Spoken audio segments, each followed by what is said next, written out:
Tell me about this place and how you guys came to be here. Well, our son Lauren was tracking it all the time. It was abandoned. You can see by the calendar picture and the other picture that was on the... Well, there. Do you mind if I turn around? No, not at all. That's what it looked like when we bought it. It was abandoned, and he was following it because he was interested. We used to drive down here when they were kids. Right. And I logged out of here. You know, thinned some white pine for the ministry. Okay. So I used to bring them down in the area sometime, but the place was always closed. So I guess Lorne, being a dreamer, working for CBC and all the rest of it. You know, an idea man. Yeah. He followed it, and but the price was out of whack because the mining consortium still owned it. Right. So then it came for sale again, but I guess what happened, they'd been trying to rejuvenate or explore the mine and see what was left in it. Yeah. And they had an aerial out the back communicating with the people on the island. Yeah. Upstairs, and lightning storm came and hit it. Yeah. And the bolt went right through the upstairs and knocked the boards off the front wall. So I think people lost a little more interest in it. I think we thought maybe it was going to burn down anyway. So the price came down, and then we bought it. You know, so it was a hell of a. So you basically waited for lightning to strike. Yeah, that's right. Yeah, that's what happened.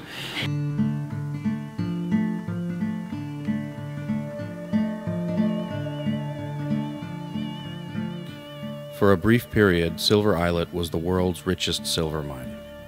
They removed $3 million worth of silver over the course of its operation. But a particularly cold winter kept an integral shipment of coal from arriving at the mine. Without coal to run the pumps, Lake Superior reclaimed the mine, and it hasn't reopened since.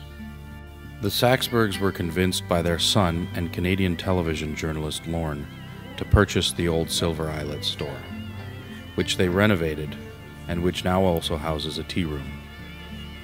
However, Lorne died tragically in a snorkeling accident in Thailand in 2006.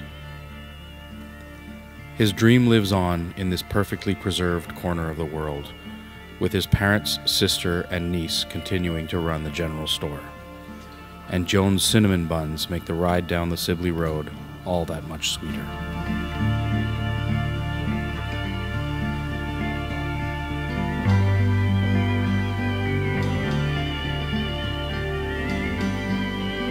Found these down the wall upstairs, over here. They found a bit of junk down there, a balloon-style building. Down like this. Little blocks there. Sometimes they throw things down and then stuff down there. They were hard, and so we took Vaseline and put them all over them and worked them and brought them up again. And I've worn them to a couple of dues that we've had here when you put the long dresses on and things like that. But you're walking like this, you know, they're hard to walk in. Yeah. So. But the poor woman that had them, I bet she had them fixed 2 or 3 times. You know? Yeah.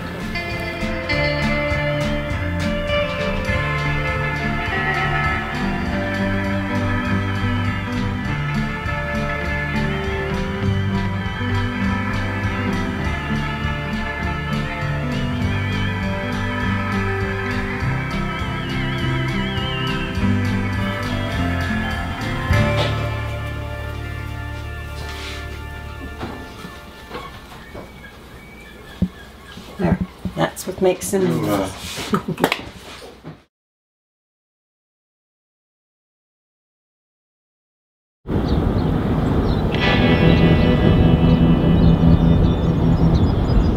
We went searching for coffee this morning, and in the distance we saw this massive iron structure.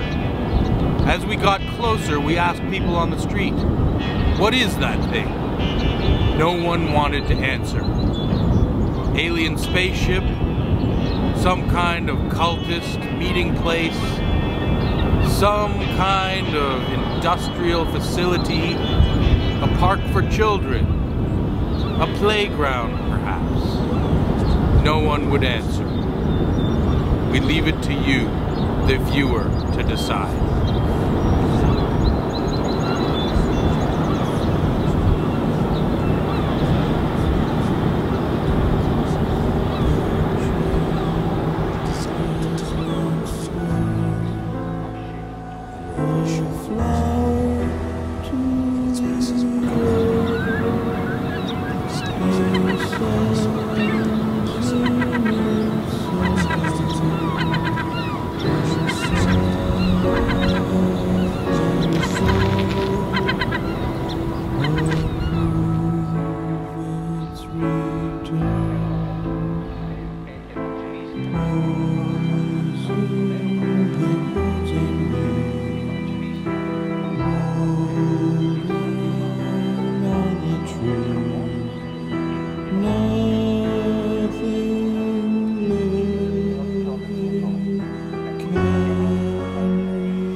We're at the Kayak Historic Center, and we're about to take a tour of some ancient burial grounds.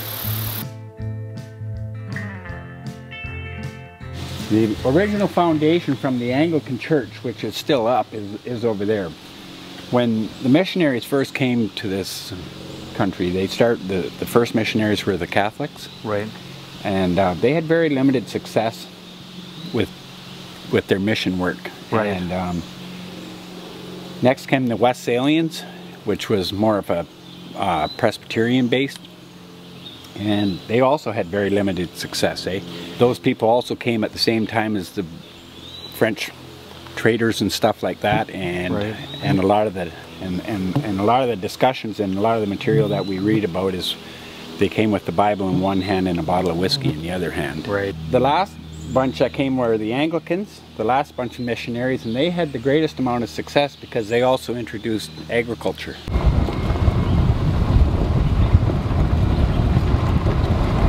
Okay, so the turtle is, he's the guy who likes to take the time to think things through. Yeah, the turtle actually came up from the deep and had a muskrat on its back saying, "Life is good again." Right.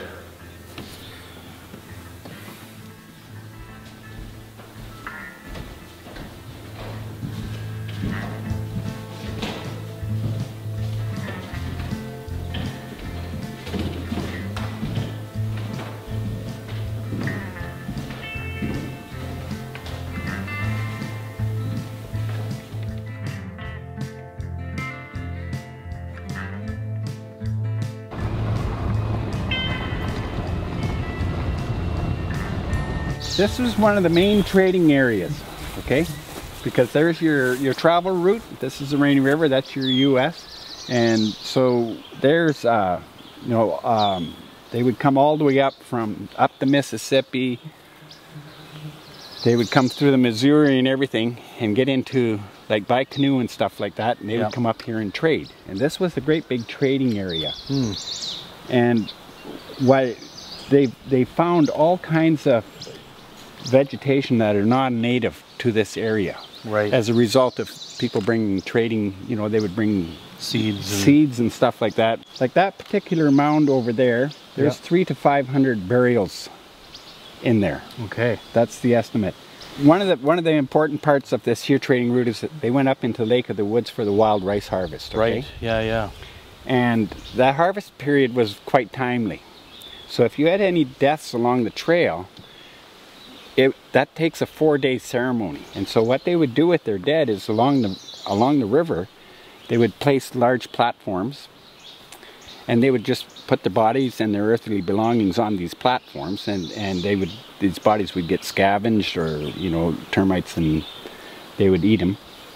And then when they come back from the wheat harvest, they would pick up all those earthly remains and wrap them in bundles of hides or bark or blankets or whatever, and then they would bury them in those mounds, layer upon layer.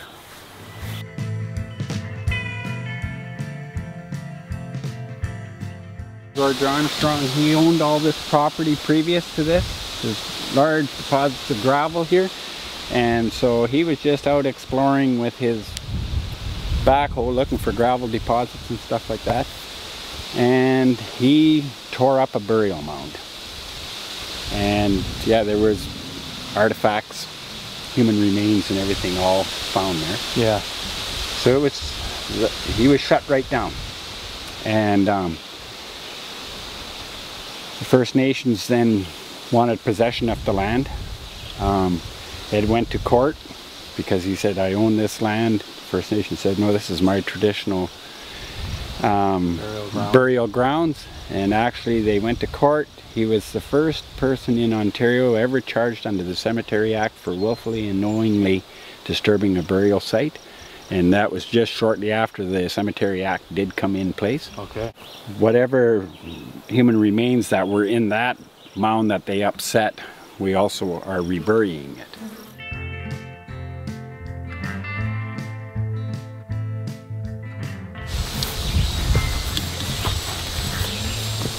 And you just grab a handful of dirt from here.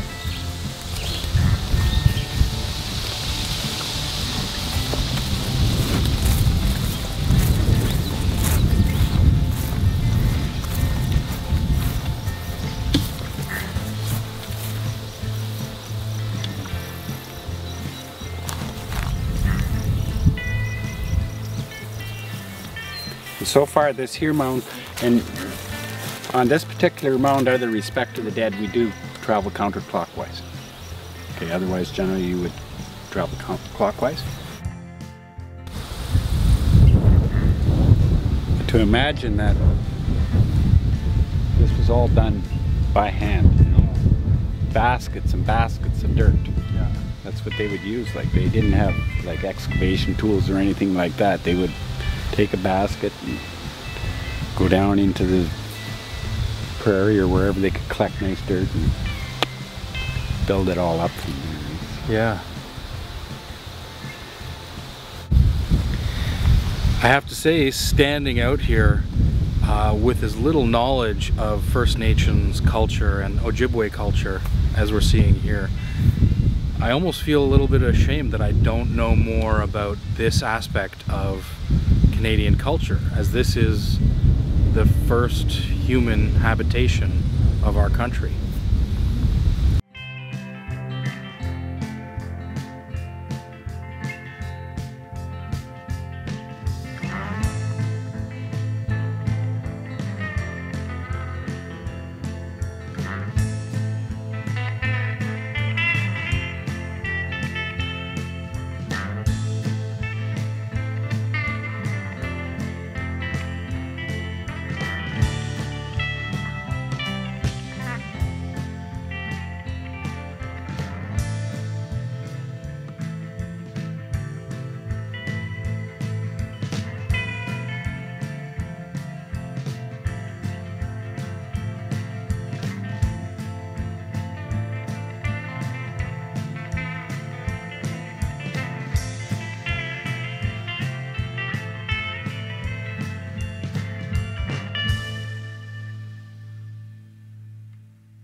Hey, Gotta get that tattoo right there a little bit. Hey, careful. Good. Yeah, I don't want it to get darker than that. For you there. Oh yeah. On the back. There we go. Oh, girls, you want to get in here? So we're here with Scott Green. He's going to show me how to actually use a kayak. Yeah, sure am. So let's start with the paddle. Okay. Okay. So you always want to read what's on your paddle. So that's the way you're holding it properly, is actually you got to switch it end to end so you can always see what's on your paddle. So this is your power face. This is your leading edge all the way around, and this is called your spine. So when you come over here, you want these to be square. So that's going to be too close, and then that's going to be too far away, right? So you want to make squares. Maybe you're, oh, look out. Check out these guns. Gear shirt just went up, eh? Yeah. Alright. Not a lot of traction in these socks. You're gonna put your hand here, and then you're gonna scooch in, okay? But I'll hold it as well. Okay. 90% of the time that you tip in kayaking is getting in and out of them. All right. Looks like a dream. All right. Okay. Okay, so I'm gonna show you how tippy it is. Nice and stable, all right? Yeah. If you can turn your kayak in a circle in this creek, then you pass. So it's just like, I'm gonna face my work. So if I face my work, I can drop my paddle, it shouldn't hit my boat. Okay. I'm gonna get in that back third as best I can, so actually touching my kayak. Okay. Right? I'm gonna push through that third. This is called a reverse sweep because I'm going in reverse, all the way to the front. Pretending that a basketball's coming, I'm gonna pick that back up here, do a big sweep, all the way to the front. Yeah, and now you're gonna pick that up with this paddle blade up here with a forward sweep. And continue all the way around. And now pretend there's a basketball. Now you're gonna pick it up with a backward sweep again.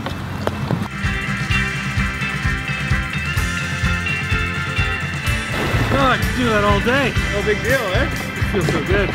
So what you're gonna do is you're gonna dump. I'm gonna be right here just in case something happens. Yeah. But you'll just get out of your boat. So actually pretend like you're gonna reach over and try to grab my boat there. Okay. There you go. All right. Okay. So on the count of 3, you're gonna push down and I'm gonna pull up. Okay. 1, 2, 3. So that breaks the seal, right? So if you look at, when I tip it over again, I'll tip it over one more time. Yeah. When I lift this up and we go like that, all the water's getting out of it, and then I just turn it over. All right. So now you have absolutely 0 water in your kayak. So scoot up and get your belly up there. There you go. Now you want to get your jeans in. Nice. Oh, yeah. There you go. That's one way. Yeah, that's the advanced way. All right. I'll get you in. If there's one thing that I really regret in life, it's not dumping sooner. Because now I really feel like no matter where I go over, I'll know how to get up.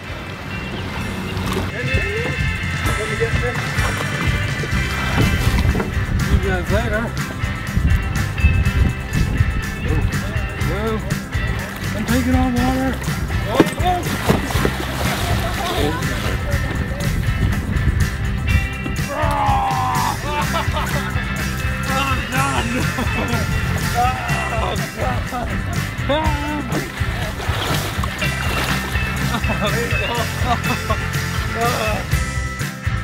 There you go, I'll hold it for you. Oh, he's got it. They're super Got it. Steady, bend those knees, bend those knees. Pacific Ocean. Stay low, if you feel unstable, get back on your knees. Oh! Yeah! Glasses, glasses, glasses. You got your glasses? Oh, shoot. Uh-oh. Yeah!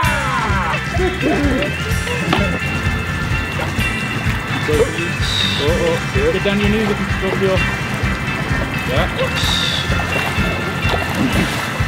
I just want to make it to the dock. That's all I want to do. Anybody want to know what the creek is? OntarioRoadTrip.ca. I got something in my pants. I don't want to lie.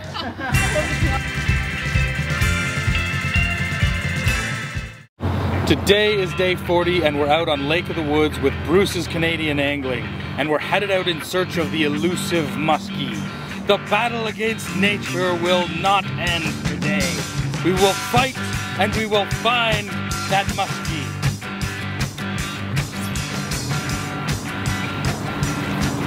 Join us.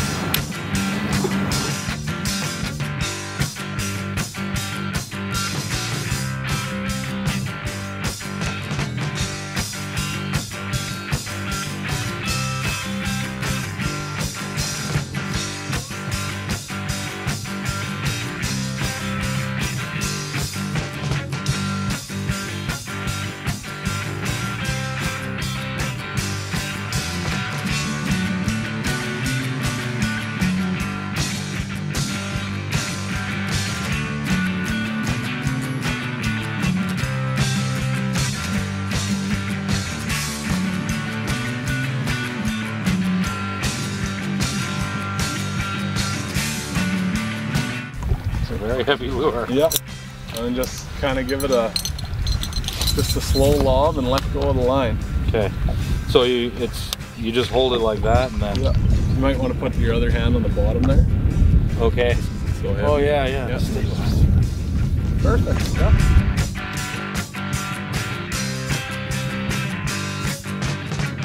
We're at 22 casts now. I think you could actually do 10,000 casts in a day. I don't think so. No? What's your daily average? I'm not sure. I haven't counted yet. 10,000 seems like a lot though.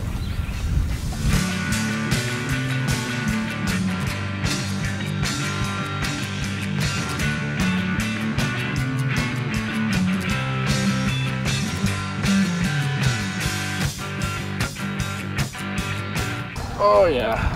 There he is. Yep, perfect walleye.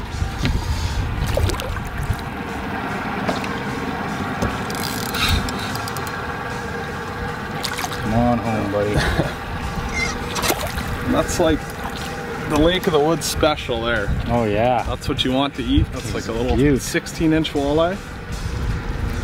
They're really plentiful around here. And, Yeah. and if your luck's not so good on a muskie, then this is what you do. Give me a kiss, buddy.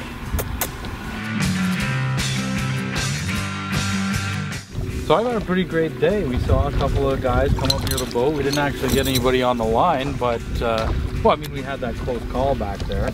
Yeah. That was a lot of fun. Yeah. I mean, you still have a couple hours left, and, and these things can kind of come at any time. Yeah. It can happen really, really quick. You got to be really vigilant, I guess. Yeah. So what's the name of the charter again? Bruce. It's Bruce's Canadian Angling. Bruce's Canadian Angling. .com. All right. Awesome. Well, we'll check you guys out later. Yeah, and we do all kinds of. Is that Oh, you have a follower. Oh my God! We got one! Yep, Help me! I can't bring him in! Alex, grab the net! Grab the net!